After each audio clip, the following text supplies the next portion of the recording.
Moving into the high-rise condo had felt like a dream at first. Kevin, my husband, and I were both excited to live in such a luxurious place. It was offered to us by my father, who generously allowed us to live rent-free. Kevin had always been insecure about his modest salary, but I never minded that. As a bank employee, I earned a stable income, and I was happy to support our life together. We settled into the condo quickly, enjoying the spacious rooms and the incredible view. But soon, little cracks began to form. It started with Kevin's sister, Anna, wanting to visit. I didn't think much of it at the time, though I barely knew her. But her visit marked the beginning of something I never could have anticipated. She showed up dressed head to toe in expensive branded clothes and made snide remarks about the condo, as if I didn't belong there. I brushed it off, but her words left a bitter taste. It wasn't long before Anna's visits became more frequent, and soon she wasn't coming alone. One afternoon, she barged in with our mother-in-law in tow. They acted as if they owned the place, moving freely through our home, rearranging things without asking. I felt like a guest in my own house. To make things worse, they had a spare key, which I hadn't even known about. Apparently, Kevin had given it to them without telling me. I felt a cold knot of dread in my stomach as I realized they were taking over our lives. When I confronted Kevin, asking why he hadn't told me about the key, he shrugged it off. "What's the big deal?" he said. "They're family." But to me, it felt like an invasion. The condo, once a symbol of a promising future, was becoming a prison where I had no control. I pleaded with Kevin to set boundaries, but he wouldn't listen. My frustration grew with every passing day. As the days went by, my mother-in-law and Anna made themselves more at home.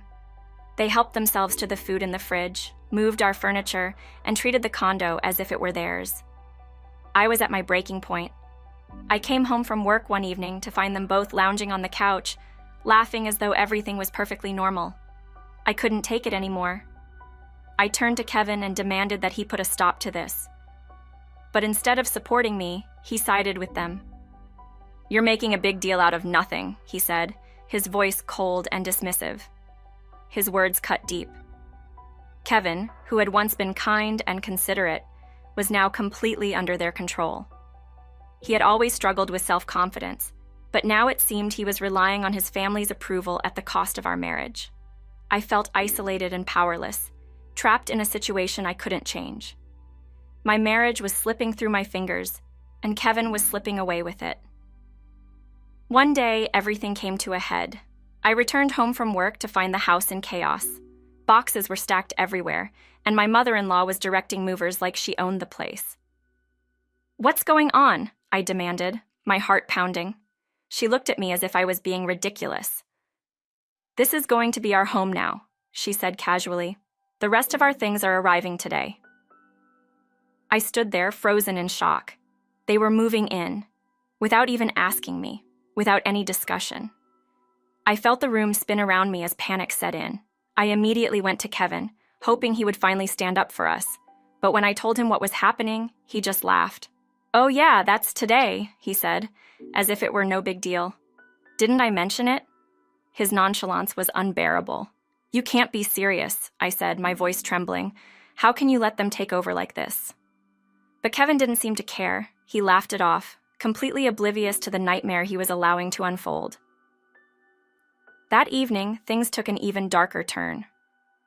As we sat down for dinner, Kevin looked at me with an unsettling grin. "We should celebrate," he said. "It's not every day your family moves in with you." I stared at him in disbelief. My frustration boiled over, and I couldn't hold back any longer. "We can't just let this happen," I shouted. "This place is ours, thanks to my father. You can't just hand it over to them." Kevin's smile vanished, and for the first time, I saw a flicker of something darker in his eyes.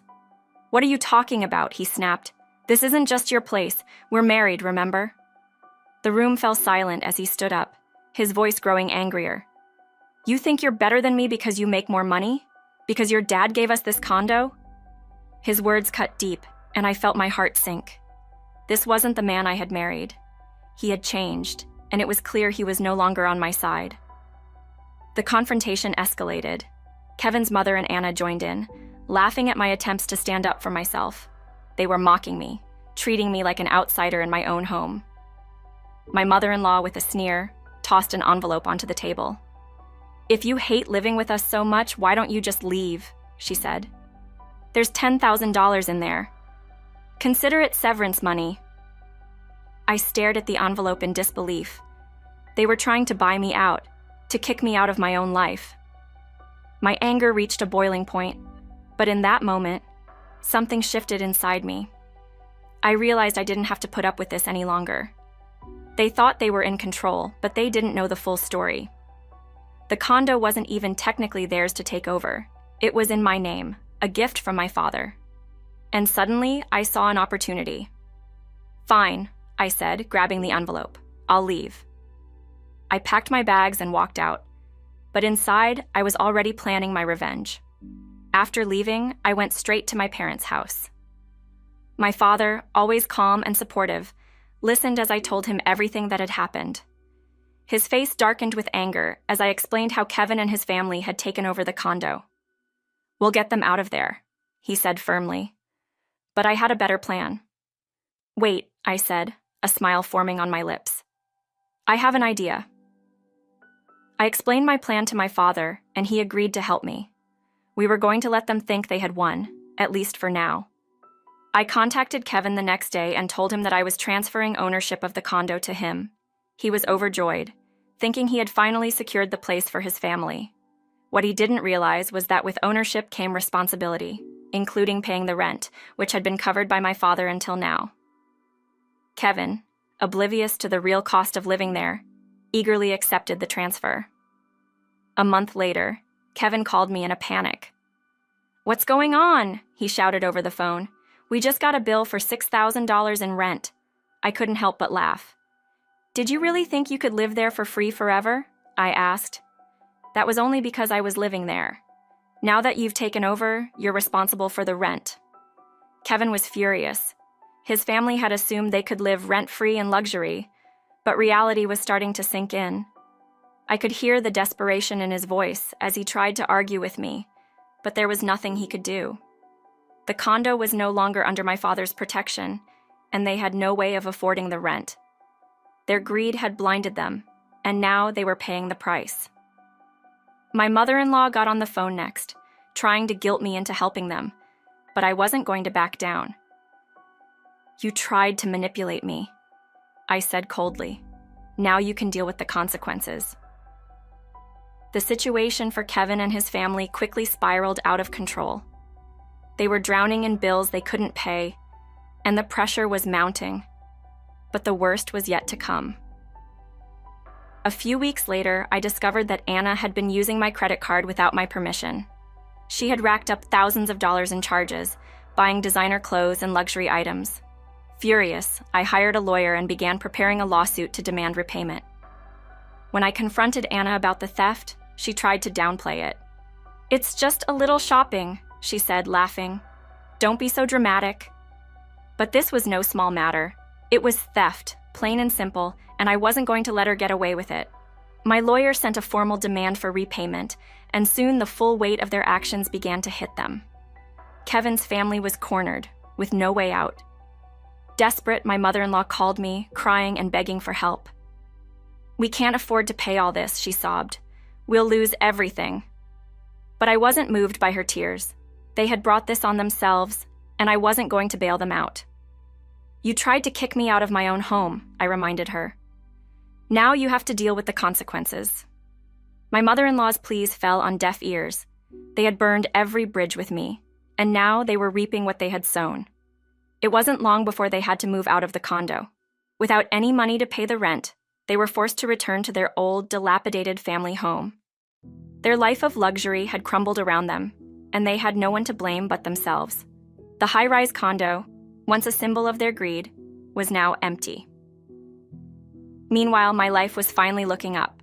With Kevin and his family out of the picture, I returned to the high-rise condo, free from their influence. My father made sure I didn't have to pay rent, and I could finally breathe easy in the space that had once felt like a prison. I focused on my career, and soon I was offered a promotion at the bank. It was the first time in months that I felt truly happy and in control of my life. The nightmare with Kevin and his family was over, and I was ready to move on. But I couldn't help but feel a sense of satisfaction knowing that they were now struggling to get by. They had tried to manipulate me, to take everything I had, but in the end, they were the ones who lost. Their greed had been their downfall. One day, I received a call from Kevin. His voice was filled with desperation. "Sarah, please," he begged. "We've lost everything. Can't you help us?" I listened in silence as he pleaded for forgiveness, but I felt nothing. He had chosen his family over me, and now he was paying the price. "I'm sorry, Kevin," I said, my voice steady. "But you made your choice." I hung up the phone, feeling a sense of closure. For the first time in a long time, I felt free. My life was my own again, and I was determined to live it on my terms. I had learned a valuable lesson. Never let anyone take advantage of your kindness. Kevin and his family thought they could control me, but in the end, they were the ones who lost everything. And as I looked out from the window of my high-rise condo, I smiled, knowing that I had won.